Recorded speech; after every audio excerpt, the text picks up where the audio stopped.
जी हाँ, दहेज हत्या एक बहुत गंभीर अपराध है।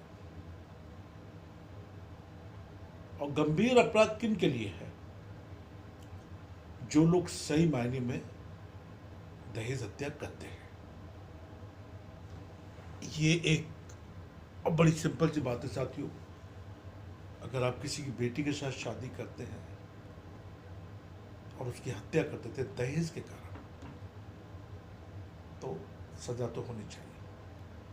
अच्छा, इससे पहले कि मैं इस वीडियो को आगे बढ़ाऊं, मैं आपसे बस बार बार एक ही प्रार्थना करता हूं कि इस चैनल को आप सब्सक्राइब करें, लाइक करें, कमेंट्स करें, शेयर करें, बेल बटन दबा के रखें, क्योंकि ये एक सामाजिक चैनल है और इस पर मैं बहुत गंभीरता से वीडियो बनाता हूँ। अभी देखिए, मैं दुबई में बैठा हूँ और टाइम मिला तो मैंने कहा चलिए आपसे इस समय रात के यहाँ पे करीबन 1:30 बज रहा है और मैं इस वीडियो को बना रहा हूँ। इसलिए बना रहा हूँ कि चलिए, क्योंकि जो देश के 80% लोग हैं या मैक्सिमम लोग मान लीजिए जिनको कानून के बारे में नॉलेज नहीं है, अगर उनको कानून के बारे में नॉलेज होती तो ना वो अत्याचार करते, ना अत्याचार सहते। और ज़्यादातर जो अत्याचार के शिकार होते हैं वो इसलिए होते हैं क्योंकि उनको कानून की बेसिक नॉलेज नहीं होती। अब दहेज हत्या जो IPC 304B है,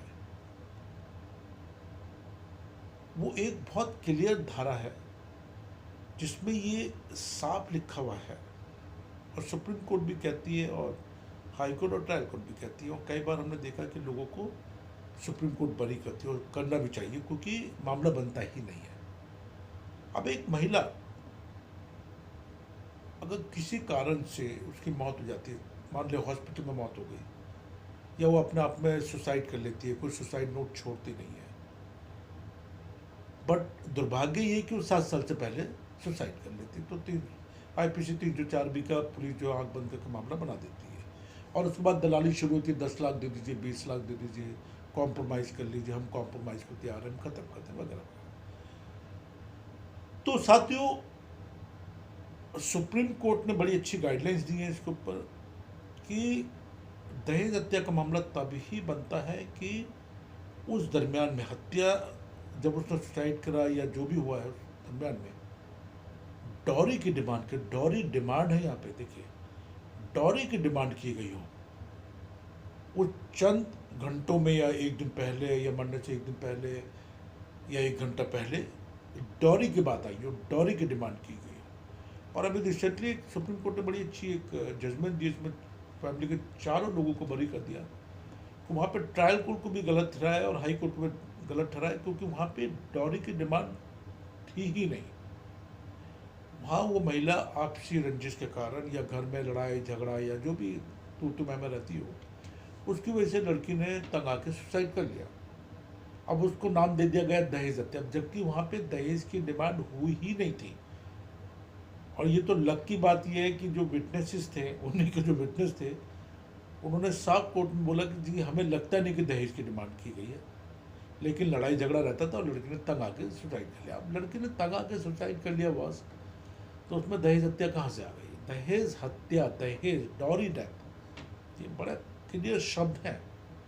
और इसमें क्या होता है, जो अच्छे एडवोकेट होते हैं, जिनको नॉलेज होती है, अब देखिए मैं तो सैकड़ों केसेस डॉरी डेथ के कर ही रहा हूँ और आपके आशीर्वाद से लोगों को बचा के भी लाए हैं, बरी भी कराया है, बहुत सारी चीज़ें हुई हैं, तो मैं उस पर डिटेल वीडियो बाद में दूंगा। लेकिन एक इसमें बस आपको सबसे पहले तो इसको गंभीरता से लेना चाहिए। और मैं तो हमेशा आपकी सेवा के लिए तैयार हूँ। मेरा नंबर नीचे है डिस्क्रिप्शन बॉक्स में, आप उसमें मुझे कॉल कर सकते हैं, व्हाट्सअप कर सकते हैं, बात कर सकते हैं। इसमें इम्पॉर्टेंट चीज़ यही है कि दहेज हत्या को आपको गंभीरता से लेना चाहिए, और तब तो बहुत ज़्यादा गंभीरता से लेना चाहिए कि अगर आपको लगता है कि दुर्भाग्यवश आपको इसमें गलत फंसा दिया गया है, आपका कोई दहेज हत्या से लेना देना नहीं है। दुर्भाग्य इसमें यह है कि लड़की ने 7 साल से पहले आत्महत्या कर ली। कई बार सुसाइड नोट छोड़ती है, कई बार सुसाइड नोट नहीं छोड़ती है। और बहुत सारे लोग सवाल में से पूछते हैं कि साहब दहेज हत्या में अगर हमें फंसा दिया जाए तो हम कैसे अपना बचाव करें, हम कैसे एक अच्छे एडवोकेट से बातचीत करें, हम कैसे एक अच्छे एडवोकेट का चुनाव करें। तो और नेचुरली ये सब बातें इम्पॉर्टेंट भी है कि दहेज हत्या में कब बेल मिलती है, and what are the supreme court guidelines on dowry death, what are the rules for the dowry death, है ना, and what is the burden of proof for the dowry death, what is the minimum punishment for dowry death, how do you defend in a dowry death case, how do you fight against dowry, what is the solution for dowry death, what proofs are required for dowry case, what is soon before death in dowry, what is soon before dowry। Actually इसे बड़ा अच्छा question है।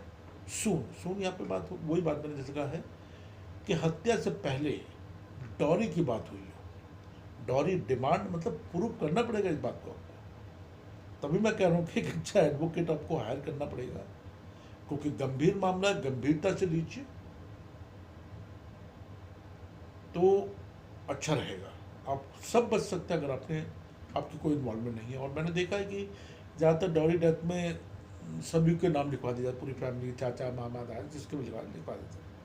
तो ये गंभीर मामला है तो गंभीरता से लें, और अगर आपने कोई अपराध नहीं करा तो उससे डरने की जरूरत नहीं। अपराध मुक्त रहें, अपने बच्चों को शिक्षित करें, अच्छी शिक्षा दें, ये सबसे ज़्यादा इम्पोर्टेंट होता है। जय हिंद।